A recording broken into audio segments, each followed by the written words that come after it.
Cowboys. Come on, y'all! Get you some of that! Hey everybody, welcome to the Blue Star Roundup. I'm Rob Vale and this is Levi Batchelor, and we are with the Middle Tennessee Dallas Cowboys fan club. We are going to talk a little bit about our most recent game against the Tampa Bay Buccaneers, and we're going to then preview the upcoming game against the Detroit Lions. So let's just jump right into the Tampa Bay game and what we saw last week. What was your initial thoughts? We dominated that first half. I mean, when it's up, we were up, 17-3 at one point, and I mean... The half, yeah. Tampa Bay looked like we were starting to run them out of the building, and, you know, the defense was playing solid. Offense just marched up and down the field. We got, you know, it looked like we started getting back to ourselves, really. But then the second half, still just way too many penalties. Just too much... shooting ourselves in the foot. I mean, even had Tyron Smith, our perennial Pro Bowler, I mean, he was called for holding, and he was called for false start, and I mean, it's just that lack of, and I don't necessarily want to say lack of mental focus, but I mean, it's like a brain fart, you know what I mean? It could be at this point of the year. I mean, you're 14 games into the schedule. You're right. I mean, the first half we looked pretty solid offensively, and then and we looked solid offensively in the second half. It's just, you know, it is what it is. We didn't score any touchdowns in the second half, in my opinion. We did what we had to do. The defense played really well. Sean Lee is a beast. I mean, they were lights out. This defense just continues every week now. Like this, the whole back half of this season, our defense just continues to keep us in ball games no matter what. Yeah, and you know, we're seeing surprise efforts and surprising games from folks. David Irving just jumped out in that fourth quarter, and the second half really just had a monster game. You know, and when you get contributions from guys like that who step up when you need it, you've got Tank out, you know, and you've got problems. Just, you know, you're swapping guys along that line, so that's really huge for this defense. And you know, kudos to Rob Marinelli for getting those orphans together and making them play it done well. again. Yeah, but we have scored a grand total of 4 touchdowns in our last 10 quarters of football. We scored 1 touchdown in the last 2 quarters of the Vikings game. We scored a touchdown pass. We had 1 in the Giants game, and we had 2 rushing touchdowns in the Bucs game. So when you take those all together, you know, we've had 4 touchdowns in 10 quarters, in 2.5 games. And while we won, you know, two of those games, when we get to the playoffs, we're going to have to do better. Oh yes. You know, we're going to start seeing, you know, teams step up their game. I mean, we know that when you get to the playoffs, it's a whole different animal. So I think that's an area where, and I hope that Garrett and Linehan is concentrating. When we look at the stats look good. Right. I mean, think about this. Prescott was 32 for 36 in that game for 279 yards. No touchdowns. But here is the interesting thing about that. He had an 88.9 completion percentage against the Bucs. It's the highest in Dallas Cowboys history for a game. It's also the second highest in NFL history. NFL history, yeah. So when you look at stats, they don't always tell the story, but in this case, we won the game. However, you know, you got to look at you just got to look at overall what the end result is in scoring points, and we just, you know, we scored 26 points, but you know, I predicted we'd score 28. I thought we'd get 4 touchdowns. We got half of what I thought we'd get. So there's definitely some changes that have to happen and some things that need to take place for us to really be a real strong contender in the in the playoffs. Oh yeah, So, and I also think that I think some of the stats from this past game are a little misleading. Because, like I said, we dominated that first half, but then Tampa Bay got the ball to start the second half, and it seemed like that drive that they put together that ate up a majority of the third quarter. Their game plan was very sound, and I think that that's what kept them in the game with us, knowing that we're going to play a lot of cover 2 and a lot of that bend but don't break zone. And I mean, you got to credit Tampa Bay; they took full advantage where they could. What I do like seeing, though, is we have now consistently over the last couple of weeks forced multiple turnovers. You're now seeing the linebackers and the secondary of this bunch turn and face the quarterback when the ball is in the air and start making breaks on the ball. Now, what that'll eventually do is that'll turn into more picks. And so that as opposed to up to this point, a lot of times they've waited for the catch to be completed and then they try and just punch the ball out, which is still good practice.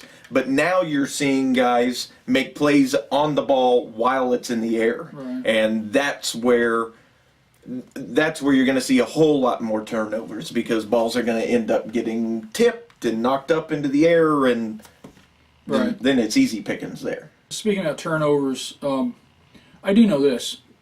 Jeff Heath would like to play the Tampa Bay Buccaneers every single game. That man has he has 3 interceptions against Jameis Winston. Really? Yeah, I didn't know that. Against him.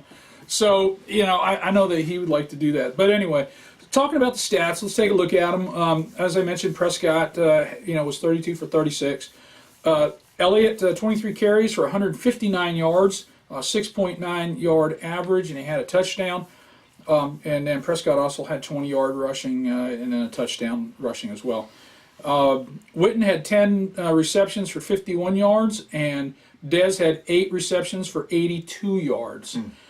Again, looking at the defense, Sean Lee led the way with 7 tackles and 3 assists, but we had 4 sacks. We had 2 from David Irving, 1 from Malik Collins, and 1 from Terrell McClain. Yep. So starting to get that, not only getting the sacks, but the pressures. And we saw a lot of that on Sunday. The pressure finally getting there. The one interception, I think it was Irving that got his hand on Winston's arm that kind of caused that. Or McClain on the other side. It was McClain. McClain from the other side. That got his hand on that on his arm, and it caused that ball to kind of be offline. So we're starting to see that. The good news is that we're getting Randy Gregory back for this game. Who knows for how long? But we'll take him for as long as we got him. If he can provide anything at all, we'll be extremely happy. I kind of expect to see him get maybe 20 snaps, get in there on passing downs, that kind of thing. Zeke has 1,551 yards on the year. He leads the second-place guy, DeMarco Murray, by 327 yards. Goodness gracious. He is just 257 yards short of Eric Dickerson's rookie rushing record of 1,808 yards. He needs 129 yards per game over these last 2 games to break that. Very solid, great year from Zeke. Yes. Just having a fantastic campaign, and we're very fortunate to have him running behind that offensive line. So, a couple of things, just a couple notes from the last game to wrap up the Bucs game. Zeke in that game he scored his rushing touchdown. He now has the most rushing touchdowns in one season in Cowboys history for a rookie, and he just broke Dorsett's record with that. That's right.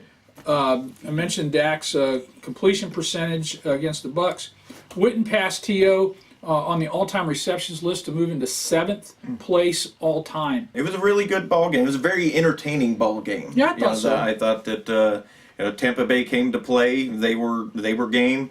But our rookies did what they've done all year, and the defense is still playing just absolutely lights out. I mean, you touched on Sean Lee. I mean, that he's so fast and he's so smart. They were breaking down several different replays, And, I mean, literally, by the time the ball is snapped and the quarterback stands up, Lee has the play diagnosed and is already on the move where he needs to be, whether it be rushing the passer, because I saw Marinelli blitzing several times. Mm-hmm. In the hole to stuff the run, which he did all day, or out in coverage. Sean Lee is just a beast. Yeah. Oh, yeah, absolutely, and he's a smart player. Yep. And for a guy like that, I mean, just to be having the kind of year he's having, he's staying healthy. I'm just so happy for him. Yes. I mean, I've been a Sean Lee fan all the way back to his college days at Penn State, and he's always been probably the smartest player on the field. Right. I mean, not taking anything away from anybody else. It's just that from a football mind, he knows where things are going. He very rarely does he get fooled on a play. And that's really key, especially at his position. So anyway, but yeah, good point. Yeah. Good point. So all right, we're going to take a break, and we'll be back in just a few minutes, and we will we'll take a look at the upcoming Detroit Lions game on Monday Night Football, and what it could possibly mean for the Dallas Cowboys, and what will happen going forward. So take a look at our sponsors. Make sure you check them out, and we'll be back in a minute. Well, up in the north, the way out west, even in the east, they know that we're the best in the land of the star. We're living the dream. Texas proud, we're America's team. We're the Cowboys. Stop! Love them Dallas Cowboys. Stop! Come on, everybody, out of your seat. Stand up now and stomp your feet. Let's raise the roof, make a little noise. Here come the Dallas Cowboys. Stop! And we are back. Ho, ho, ho. That's right. We are getting ready to preview our Christmas weekend game against the Detroit Lions, and we thought we'd get into the festive spirit. We are not going to sing for you, so don't have to turn your volume down. That's right. But I do a mean rendition of Blue Christmas. So just letting you know. Anyway, so we're gonna play the day after Christmas against the Detroit Lions, and this game, by the time the Cowboys play this game, and maybe even by the time you get a chance to see this, the game will either mean everything or mean nothing. Yep. So, if the Giants lose on Thursday night, this game will mean nothing, because we will have already wrapped up the NFC East, the number one seed in the conference, home field advantage throughout the playoffs, and a bye week. Yep. So we'll have all of that wrapped up. If not, when we get to our game and we win, we'll have all those things. So just want to kind of keep you in the loop on that kind of stuff right now. So looking at the Detroit Lions coming in, they're coming off a loss to the Giants where they didn't score a touchdown at all. They had 2 field goals. What's your thought on the Lions? I think that this could be another entertaining game. Mm-hmm. The Stafford is, from the last I read right before we started taping this, it looks like Stafford ought to be right at 100%. He was wearing a weird, one-fingered glove or whatever against the Giants, and we all know how quarterbacks can get with the way they like to hold the ball or whatever, so maybe that was just enough to get him off of his game. Up to this point, Stafford's been... A lot of the talking heads have had him their top pick for MVP this year. He's been playing really, really well. But Detroit, as dominant as our run defense has been, it will continue to be dominant because Detroit has no running game to speak of. This is another game where, just like I said last week against Tampa Bay, I think we match up very well with what Detroit wants to do. Because Detroit, on offense, Stafford's going to want to sling it all over the place. So we're going to say, all right, we'll feed him underneath, get to the goal line, and make the stops that we need. Right. Or I have confidence now that we'll go out and get after the quarterback, force him into some bad throws, actually get to him and force some fumbles. Because I can't imagine Detroit scaring anybody by handing the ball off. As Stafford goes, that team goes. Yes. Now, trying to think, Golden Tate, Right. I think, is there, or is probably one of their biggest weapons, and that's kind of, Right. But All I gotta say, at least it's not Megatron killing us anymore. At least Carr is not having to try and cover Megatron. Well, yeah, and that's true because Carr was just embarrassed by him when they played him last, and it was an ugly Yes. thing. And I'm sure Brandon Carr's glad he's not there Yes. either. But with that being said, I mean they can still. I mean they're still in the playoff hunt. Yep. So they're leading the North right now. Yeah, they're not a terrible team. It's a good challenge for us going in, and I think at the end of the day, I mean, I think we prevailed, but I still think that you don't in this league you don't take anybody lightly. Right. I mean, even the Cleveland Browns. I mean, we talked way back when we played them that it could be a trap game. Well, it was really before we found out just how bad they were. Right. And they were fairly bad then.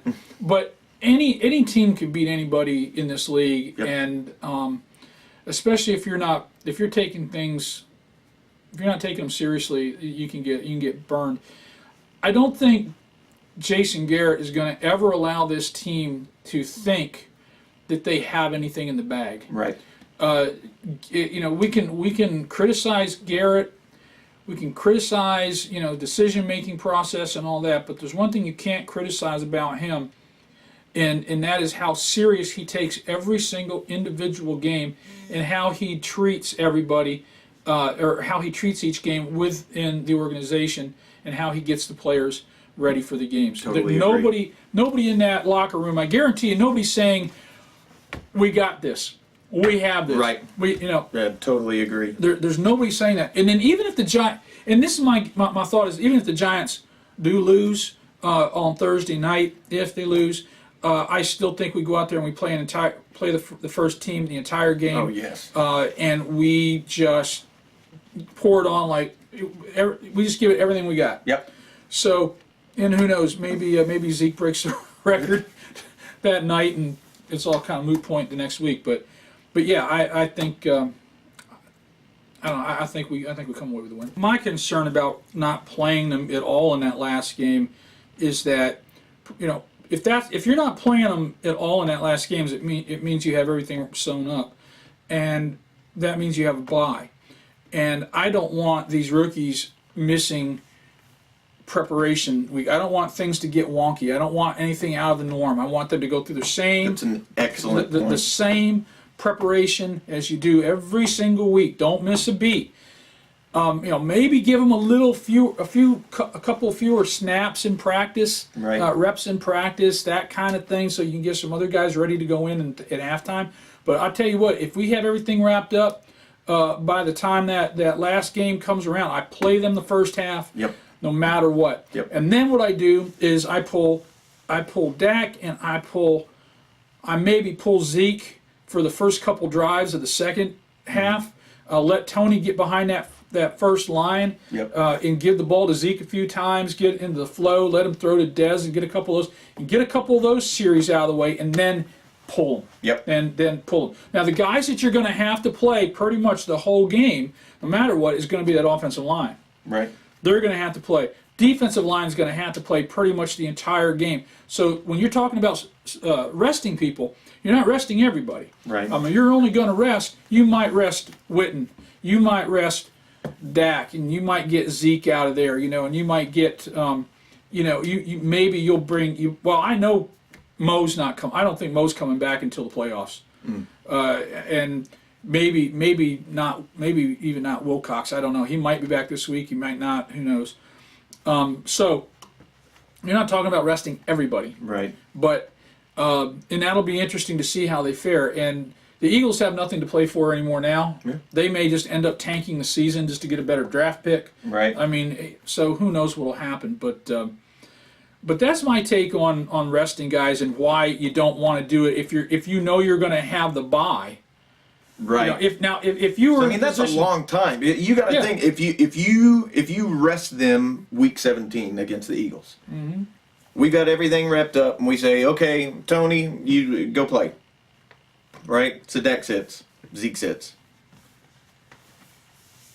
That's that Sunday, then we have a bye, and then they don't play again until that Sunday after. I mean, that's almost 3 entire weeks off Well, that's that what they I'm would have seen. Well, That they wouldn't have seen any field action. Well, and worse than that, or maybe not worse than that, but they get to that point, they win the next game, and they win the next, and they go to the Super Bowl. They got another bye week. Right.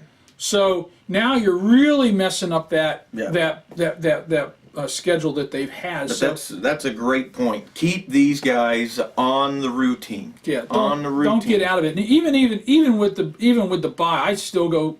I wouldn't be doing pads, and stuff. But I'd still have them in there, coming in, doing their normal routine and stuff. Maybe instead of doing full blown practices, do a lot of walkthroughs, but keep their schedule going. Keep everything being prepared as normal. Yep.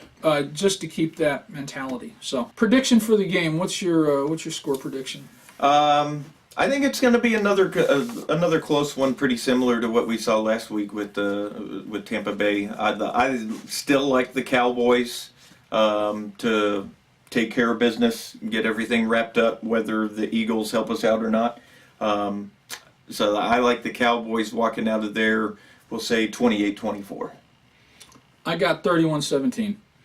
I think we'll score. It's in my hope is that we'll start scoring touchdowns, and that we won't have a lot of this, mishigas where we're getting 1 or 2 touchdowns, and it's just kind of, and having to play, hold your breath in the last 5 minutes of the game. So, Right. Player to watch.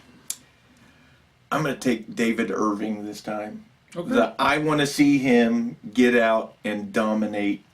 Let's this time. Let's not just stick to just the fourth quarter this time, shall we? let's go out there and dominate for 4 quarters. I think that if Irving and this defensive line can create the same kind of pressure on Stafford as they did Jameis this past week, I think that's how we wind up holding them to 17 points. Right. Well, I'm going to stay on the defensive line, but I'm going to the other side. And it's only going to probably be 15, 20 snaps, but I'm going to watch Randy Gregory. It's really going to be interesting to see what those fresh legs are going to look like. They say that he is in the absolute best shape of his life. Really? Yeah, because all he has been doing is working out with the strength coaches this whole time. I mean, he's been at the facility. Right. He's been sitting into team meetings. He's been doing all the things that you want to do. The only thing he hasn't been doing is playing in games and practicing with the team. Right. So all he's had to do is condition, strength, put on weight. Smoke weed. Well, let's hope not. I mean, he still has a pending appeal for a year's suspension. Who knows? But what at this point with Randy Gregory, whatever he gives us, I count it as gravy. It's a win. Yeah, it's extra. If he gets a sack, if he gets some pressure, if he gets a tackle, if he just gets in the way of somebody, it's a plus. Yep. At this point for him, and I really want the guy. I want to see him succeed. I want to see him get his life straightened Yes. out. I mean, that's just absolutely. I mean, football. I mean, we're talking about football and all that, but to him, this is life. Yep. This is his well-being and all that kind of stuff, and I hope he gets it squared away. So, Yep. so that's the guy I'm going to be watching. All right. So listen, if you are in Middle Tennessee or anywhere else, and you just want to come join us, and you're a Cowboys fan, come out on Monday night at 7:00 to Sam's Sports Grill at Blue Turtle Bay in Old Hickory, Tennessee. We have a great group of Cowboy fans that show up out there. I think we're usually between 40 and 60 people, Yep. just from all over the place come in. It's all Cowboy fans. We have a great time. It's almost like being at the stadium, just you don't have to fight the traffic. That's right. So come out, enjoy. The food is fantastic. Make sure you check out their website. Sam's Sports Grill has their own website. You'll see it on the thing down there. Also, check out the Ultimate Sports Fan. They have whatever you want to do for a sports fan for Christmas, they'll have it. So everything. If you haven't got that sports fan on your list, something, get out there. They're in Mount Juliet. They're in the Paddocks area, and they also sponsor our halftime giveaway. So make sure you check them out. And GameDaySportsTours.com. If you're thinking about going to a game, you want to check them out. They will fix you up, and you'll have a great time. Well, for the Middle Tennessee Dallas Cowboys Fan Club, I'm Rob Bale. This is Levi Batchelor. Wishing y'all a very Merry Christmas. Merry Christmas. Be safe. Have a great time. Go Cowboys. And we'll see you guys on Monday night. That's right. Love them down.